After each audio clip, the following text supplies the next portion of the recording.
নমস্কাৰ ক্লাছ 10 সায়েন্সৰ আধুনিক পৰ্যাবৃত্ত তালিকা মডাৰ্ণ পিৰিয়ডিক টেবল সো ইয়াৰ ওপৰত এটা কোৱেশ্চন আছিলে কোৱেশ্চনটোৰ ফাৰ্স্ট পাৰ্টটো হয়তো বহুতে কৰিছা কিন্তু সেকেন্ড পাৰ্টটো ম্যাক্সিমাম ষ্টুডেন্টে কোৱেশ্চনটো বুজি পোৱা নাই গতিকে মই দুইটা পাৰ্ট কমপ্লিটলি ডিটেইলছত তোমালোকক দেখাম তো তোমালোকে চাই লবা কেনেকৈ লিখিব লাগে সো ফৰ কোৱেশ্চনটো আছিলে যে আধুনিক পৰ্যাবৃত্ত তালিকাৰ বৰ্গ আৰু পৰ্যায়ক সংজ্ঞা দিয়া আৰু নেক্সট পাৰ্টটো হ'ল যে দ্বিতীয় আৰু তৃতীয় পৰ্যায়ৰ মৌলবোৰৰ যোজ্যতা কিদৰে পৰিৱৰ্তন হয় উদাহৰণ সহ লিখা ইয়াত কথাটো কৈছে সেকেন্ড কোৱেশ্চনটো তোমাৰ যোজ্যতা লিখিছে কিছুমানৰ কি হয় তো ব্যাসাৰ্ধ বুলি আহে মানে ব্যাসাৰ্ধটো বেলেগ এটা বস্তু যোজ্যতা বেলেগ এটা বস্তু বা ইলেক্ট্ৰনিক বিন্যাস বুলিও আহে হেতু এটা বেলেগ বস্তু গতিকে যোজ্যতা বুলি দিয়া থাকিলে কি হয় হেখিনি মই বুজাই দিম এন্ড তোমাৰ মাৰ্কস দিয়া আছে 2 + 2 = 4 আৰু হয়তো তোমাৰ এই মাৰ্কসটো তোমাৰ বাঢ়িবও পাৰে কাৰণ লাষ্টৰ কোৱেশ্চনটো 3 মাৰ্কস মানো আহিব পাৰে সো আমি এনসাৰটো আৰম্ভ কৰিছো প্ৰথম হৈছে যে আধুনিক পৰ্যাবৃত্ত তালিকাৰ আনুভূমিকভাৱে থকা শাৰীসমূহ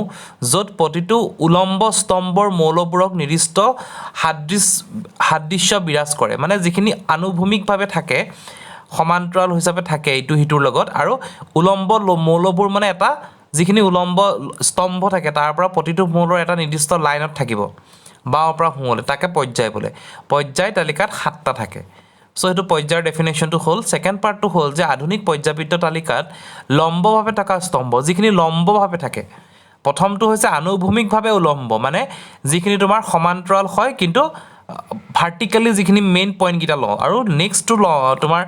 বৰ্গৰ সংজ্ঞাটো হ'ল যে আধুনিক পৰ্যাবৃত্ত তালিকা লম্বভাৱে থকা স্তম্ভ য'ত পৰমাণুৰ বহিঃখোলাত একে ধৰণৰ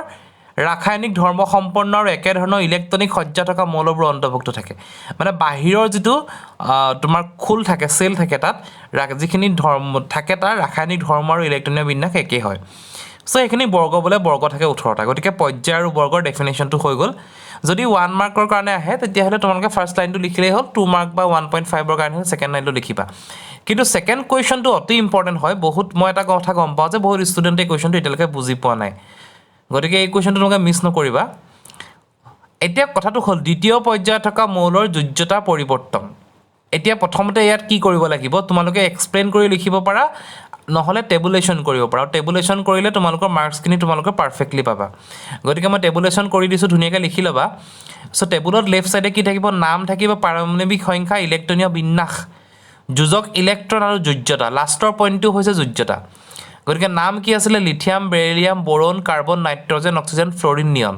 তোমালোকে তৃতীয় পৰ্যায়লৈকে সম্পূৰ্ণৰূপে মুখস্থ কৰিবই লাগিব এটো তোমালোকে কেতিয়াও খেলিমেল নকৰিবা যেনে hydrogen helium lithium beryllium boron carbon nitrogen oxygen fluorine নিয়ন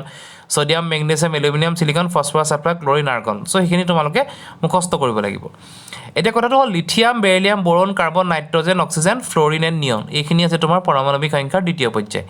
পাৰমাণবিক সংখ্যা কিমান 3 4 5 6 7 8 9 10 হেতু সহজ হয় নেক্সট ইলেক্ট্ৰনীয় বিন্যাস প্ৰথমটো সদায় 2 হ'ব নেক্সটটো 8 লৈকে যাব মানে 3 কাৰণে 2 and then 1 hobo next to 2 hobo next to 2 3 hobo 2 4 2 5 2 6 2 7 2 8 okay ইলেক্ট্ৰনৰ বিন্যাস হৈ গল